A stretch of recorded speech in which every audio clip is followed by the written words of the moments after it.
sommes donc de retour pour cette troisième journée du World AI Can Festival édition 2024, les IA Talk sur le pavillon Côte d'Azur Terre d'IA avec le département des Alpes-Maritimes et la Maison de l'Intelligence Artificielle.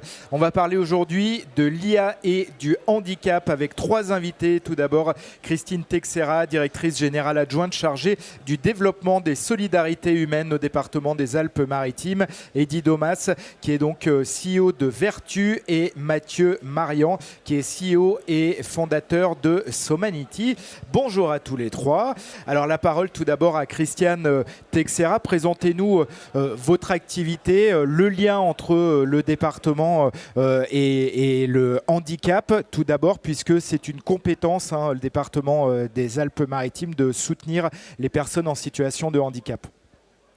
Tout à fait. Merci beaucoup pour votre invitation. Donc, le département des Alpes-Maritimes a des compétences sociales et santé, parmi lesquelles figurent l'enfance, l'insertion, l'autonomie, mais également les questions du handicap. C'est un sujet important puisqu'en fait, environ 10 millions de personnes souffrent d'une problématique de handicap. Ce sont 110 000 personnes dans les Alpes-Maritimes. Et il faut surtout savoir qu'environ 80% des handicaps sont totalement invisibles. Comment est-ce que l'intelligence artificielle intervient dans votre métier ? Alors, elle intervient, si j'ose dire, dans le volet des solutions apportées aux personnes, quelle que soit leur typologie de handicap, et une hyper-personnalisation en fonction de leur situation. Quels sont pour vous les enjeux de l'IA et du handicap ? Alors, sur les enjeux de l'IA et du handicap, ce qui est éminemment important, c'est qu'il y a une dimension qui est liée à la progression de la recherche de solutions, c'est-à-dire la recherche médicale, la recherche aussi dans les sciences sociales, ce qui est assez importante. C'est un facteur d'inclusion dans la société, pour une société plus juste, naturellement.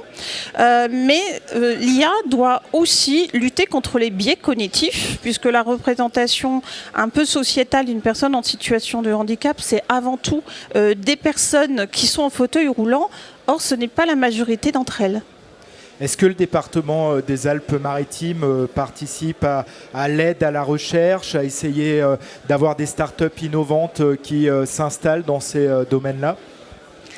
Alors, le département des Alpes-Maritimes, dans le cadre de la politique Smart Deal développée par Monsieur le Président Ginesi, a développé une action très volontariste dans la question de la santé, de la recherche, de l'excellence en santé sur le territoire maralpin. Il y a des appels à projets Innovation Santé qui sont lancés à peu près tous les ans. Nous en sommes à la 16e édition. 298 projets ont déjà été primés, près de 40 millions d'euros d'investissement pour à la fois acquérir des technologies de pointe, mais également permettre le développement de la recherche. Et justement, certaines de ces entreprises, on les met en valeur à l'occasion de ce World AI Can Festival avec le pavillon qui réunit plus d'une vingtaine de startups. Et parmi ces startups, il y a Somanity. On a donc Mathieu Marion qui en est le fondateur et le CEO.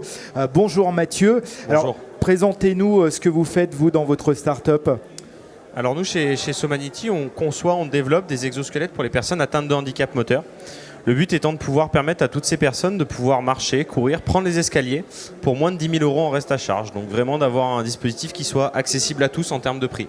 Comment intervient l'IA dans cette solution ?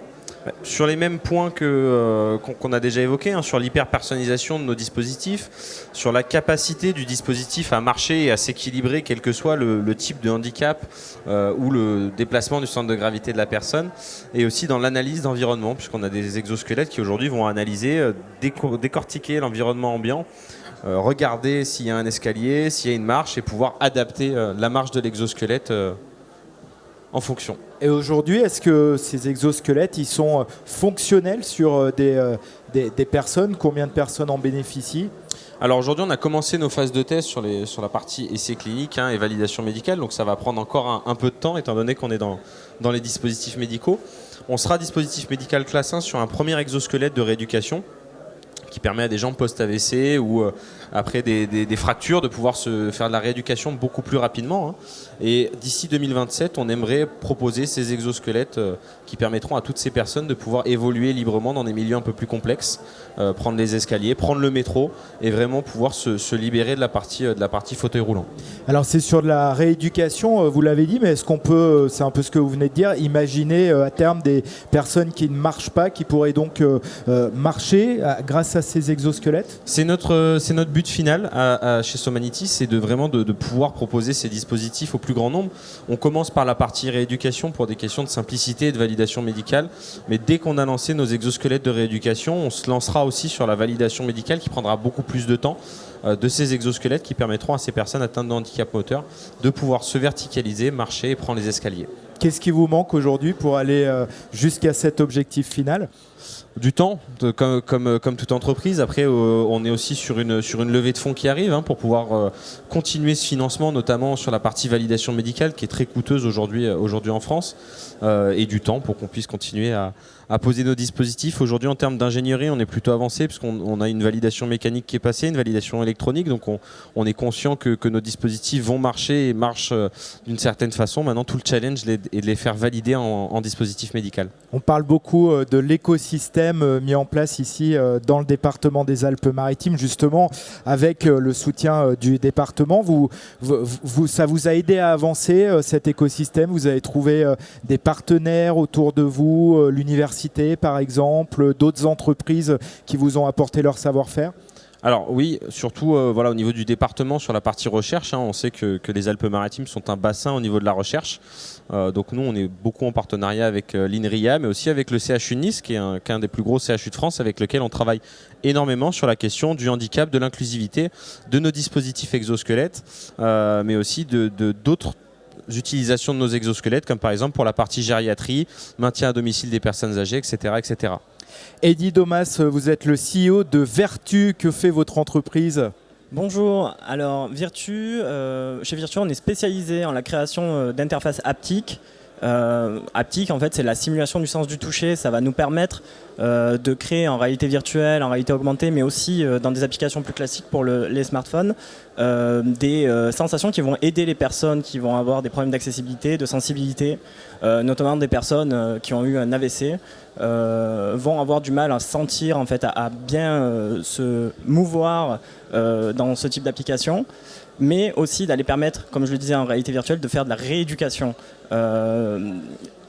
grâce notamment en fait, avec une IA qu'on développe qui va permettre de créer ces sensations et avec des interfaces physiques comme cette bague qui vont les donner à ces personnes.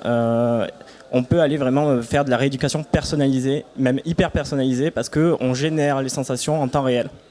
C'est quoi le rôle de la bague précisément? En fait, les personnes vont mettre la bague et mettre leur casque de réalité virtuelle et dans un environnement en fait, 3D vont pouvoir faire de la rééducation avec des exercices qui seront préparés par leur kiné, d'où la partie hyper spécialisation. Ça s'adresse directement aux patients ou c'est plutôt pour les hôpitaux, centres de rééducation?